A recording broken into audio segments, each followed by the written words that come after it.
জামাত ক্ষমতায় আসলে ইনশাআল্লাহ নতুন বাংলাদেশ হবে। না, আমরা মনে করি গণভোট নির্বাচনের দিনে হলে গণভোটের সেখানে কোনো গুরুত্বই থাকবে না এবং ইস্যুটা মার খেয়ে যাবে। কারণ জাতীয় নির্বাচনের সময় প্রত্যেকটি প্রতিদ্বন্দ্বী দল তার প্রার্থীকে জিতানোর জন্যে তারা নিজেরা এত বেশি পেরেশান থাকবে যে গণভোটের কি অবস্থা, গণভোট দেওয়ার জন্য লোকদেরকে বলা একসাথে, এটা আসলে মাইন্ড থেকেই চলে যাবে। ২ নম্বর হচ্ছে, জাতীয় নির্বাচনের দিনে যদি গণভোট হয় তাহলে গণভোটের কিছু বিষয় আছে এবারেই ইমপ্লিমেন্ট করার মতো, যেটা আমি বলেছি যে আপার হাউস তো আমাদের চার্টার ভিতরে আছে। তো সুতরাং আপার হাউসের ভোট তারা যেটা বলতে চাচ্ছে যে পার্লামেন্টে যে রেশিওতে ভোট হবে সেটা তো হবে, কিন্তু তখনও তো আপার হাউসের জন্মই হয়নি, কারণ এটা পাস না হলে তো জন্মই হলো না। তো সুতরাং রেসপেক্টিভ ভোটের ক্ষেত্রে যায় যেতে পারে না। সুতরাং এটাকে আমরা কোনোভাবেই প্রপার মনে করি না।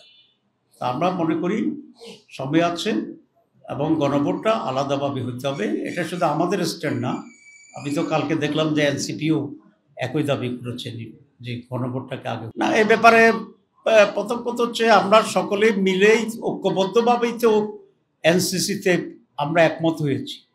তো সুতরাং যেটা আমরা একমত হচ্ছি সেটাই সাবমিশন হয়েছে।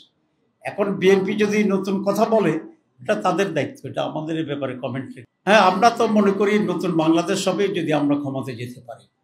কারণ হচ্ছে বাংলাদেশের একটি বড় সমস্যা হচ্ছে দুর্নীতি।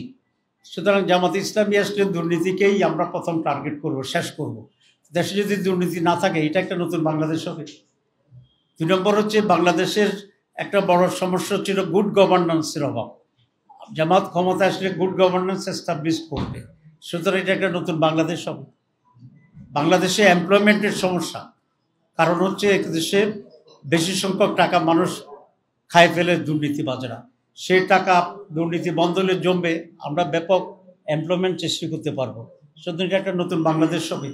আমরা সেখানে নারীদের আজকের যে অধিকারের কথা বলে নারীরা যেটা ভোগ করছে, জামাত ইসলামী আসলে ইসলামী আদর্শের ভিত্তিতে নারীদের যে অধিকার সেটা বর্তমান প্রিভেল যে অধিকার যেটা এনজয় করছে তার চেয়ে বহুগুণ বেশি। আমরা তাদের জন্য সেফ এমপ্লয়মেন্টের ব্যবস্থা করব, হায়ার এডুকেশনের ব্যবস্থা করব এবং বাংলাদেশের শিক্ষার গুণগত পরিবর্তন নিয়ে আসবো। শুধু এইটুর বিয়ে নিউ বাংলাদেশ। আপনারা দেখেন ডাকসুতে এই অল্প কয়েকদিন হয়েছে আমাদের ছেলেরা সেখানে পাশ করেছে, এর ভিতরে তো অনেক চেঞ্জ নিয়ে আসছে, ক্লিননেস নিয়ে আসছে, খাবার ডাইলের ঘনত্ব বাড়াইছে তারা সেখানে।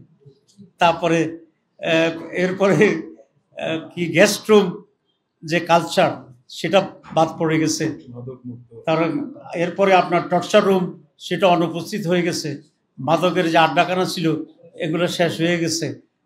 তো এবং ক্লিননেসের যে অভিযান চলছে সেটা হচ্ছে।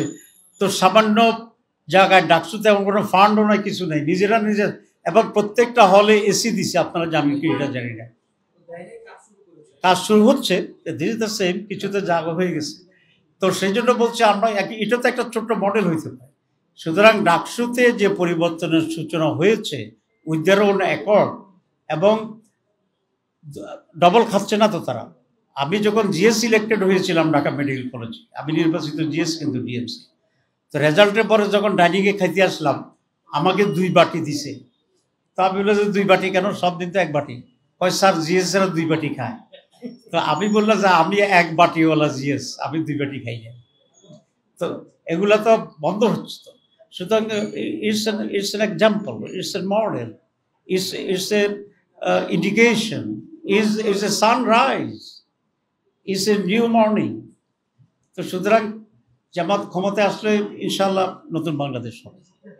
আমরা জনগণকে চাই এই সুযোগটা দেওয়ার জন্য।